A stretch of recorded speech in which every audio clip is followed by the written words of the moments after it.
नमस्कार दोस्तों, स्वागत है आपका आपके अपने यूट्यूब चैनल में। डीएलएड सेकेंड सेमेस्टर का हो रहे पेपर का प्रथम प्रश्न पत्र वर्तमान भारतीय समाज एवं प्रारंभिक शिक्षा का है। इसका आंसर की वीडियो लाया हूँ। जो पहला प्रश्न है, एमिल पुस्तक के लेखक कौन है? तो इसका राइट आंसर है तीसरा, रूसो। अगला प्रश्न है, आदर्शवादी शिक्षा शास्त्री नहीं है। तो इसका राइट आंसर है चौथा, मारिया मॉन्टेसरी।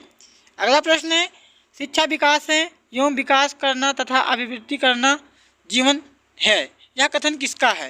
तो यह क्वेश्चन अभी भी अपने सिलेबस का नहीं लग रहा है, तो इसको कमेंट बॉक्स में मैं पिन कर दूंगा। चलो अगला क्वेश्चन है, शिक्षा प्राप्त करने के लिए प्रज्ञा संस्कार होता था। तो शिक्षा प्राप्त करने के लिए दूसरा ऑप्शन सही है, बौद्धकालीन शिक्षा पद्धति में होती थी। अगला प्रश्न है, वैदिक कालीन शिक्षा के पाठ्यक्रम में अपराध विद्या के अंतर्गत नहीं पढ़ाया जाता था। तो इसका राइट आंसर है तीसरा, नीति शास्त्र। अगला प्रश्न है, वर्धा में अखिल भारतीय राष्ट्रीय शिक्षा सम्मेलन आयोजित हुआ था। तो इसका राइट आंसर पहला है 1937 में। अगला प्रश्न है, मुगल काल में उच्च शिक्षा के केंद्र थे। तो इसका राइट आंसर दूसरा है, मदरसा। अगला प्रश्न है, बाल देवो भव यह शैक्षिक विचारधारा किसकी थी? तो तीसरा आंसर है इसका, गिजुभाई वैदिका का। अगला प्रश्न है, विश्व पृथ्वी दिवस मनाया जाता था तो कब मनाया जाता था? इसका पहला आंसर है 22 अप्रैल को। अगला प्रश्न है, युग धर्म कहा जाता है।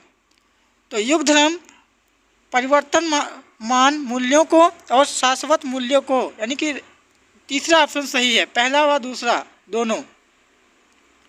अगला प्रश्न है, दिवा स्वप्न पुस्तक के लेखक हैं। तो पहला आंसर सही है, गिजुभाई बधेका। अगला प्रश्न है 12वां नंबर, संविधान में किस भाषा को राजभाषा का दर्जा मिला है?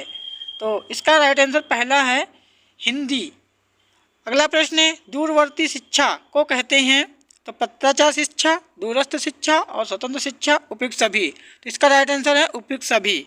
अगला प्रश्न है, शिक्षा एक द्विमुखी प्रक्रिया है, यह कथन किसका था? तो शिक्षा एक द्विमुखी प्रक्रिया है, एडम्स ने कहा था।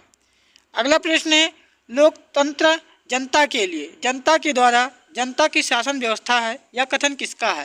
तो यह कथन है पहला, अब्राहम लिंकन का। देखिए, उपनयन संस्कार का शाब्दिक अर्थ बताना है। तो उपनयन का शाब्दिक अर्थ है गुरु के समीप ले जाना। चलिए वीडियो को यहीं पर समाप्त करते हैं।